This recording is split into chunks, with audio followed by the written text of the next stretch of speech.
Olá pessoal, tudo bem? Hoje eu vou apresentar um caso que não é preventivo, né? Mas eu vou utilizá-lo para a gente fazer vamos dizer assim, um tratamento. Depois que eu mostrar toda como é que foi o plano de tratamento dessa paciente, o que poderia ter sido evitado para esse plano que nós implementamos, bem complexo e invasivo, se nós tivéssemos feito nessa paciente um tratamento preventivo. Então me acompanhe aqui. Essa paciente adulta me procurou, né? Na análise facial ela não tem assimetrias, não apresenta assimetrias em norma frontal. Em norma lateral ela tem um nasolabial bem aberto, né?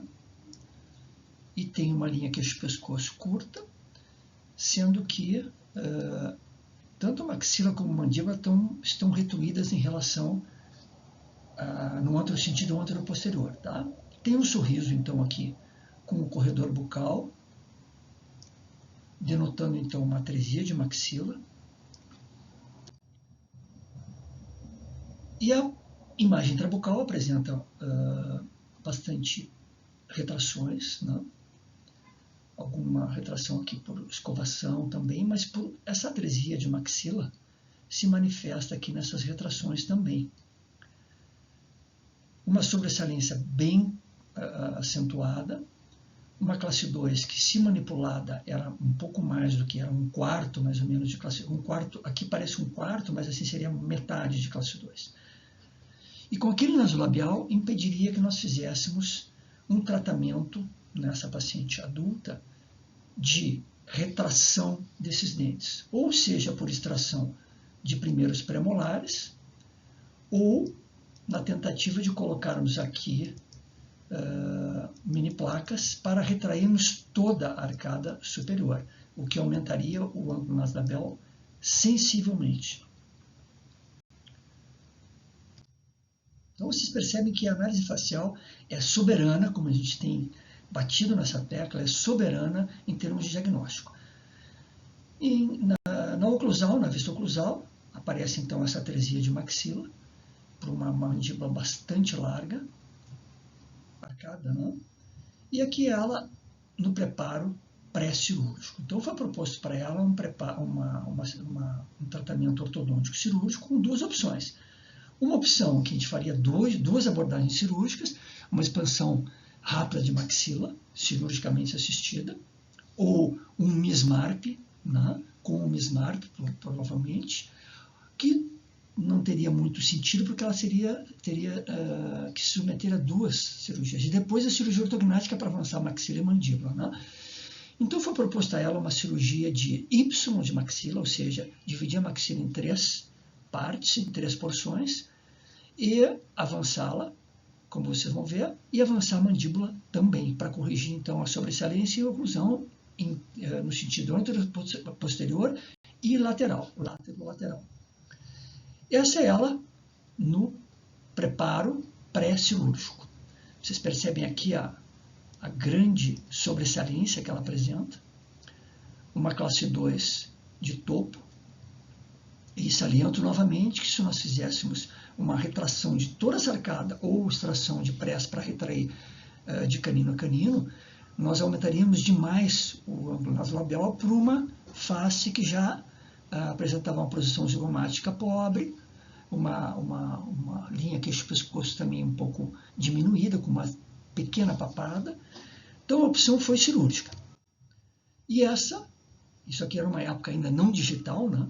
Era uma época pré-Dolphin, ou outros sistemas digitais de preparo na simulação cirúrgica.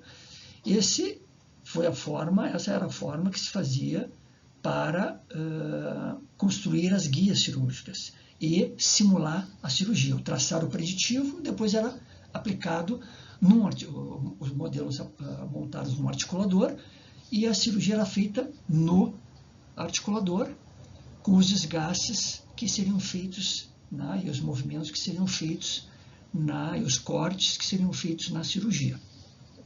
Então vocês percebem que a maxila foi protruída, deslocada para frente, a mandíbula também.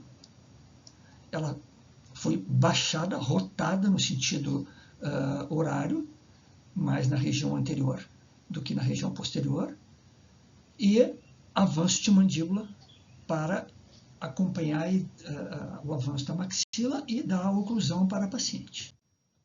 E a maxila foi dividida, além de ser avançada, como vocês viram na tela anterior, foi feita uma cirurgia de Y aqui. Ou seja, dividimos a maxila em 3 segmentos. E essa foi a expansão que nós obtivemos aqui, com tudo isso sendo feito concomitantemente com a cirurgia. Eu não vou mostrar aqui a parte cirúrgica, tá?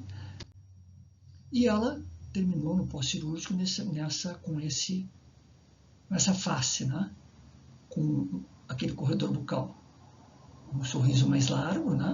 Aquele escuro desapareceu, a linha queixo-pescoço ficou mais definida, o ângulo nasolabial ficou mais agradável, e vocês percebem aqui que a maxila e a mandíbula foi avançada, dando um perfil para a paciente bem melhor. E a oclusão obtida foi essa. Caninos em classe 1, molares em classe 1, uma pequena desvio da linha média, mas o tanto de cirurgia que foi feita nessa paciente é bastante aceitável isso. E aqui a face dela no início, primeira, quando ela chegou, no pré-cirúrgico e no pós-cirúrgico. E vocês veem como o sorriso dela teve um ganho pelo alargamento da maxila, aquela análise do sorriso onde a curva das bordas incisais ela segue a curvatura do lado inferior, e em termos de perfil, uma melhora significativa.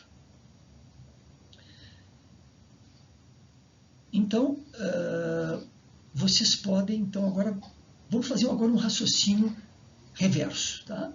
Se essa paciente fosse, e aqui a vista intrabucal, no 1, o pré-cirúrgico,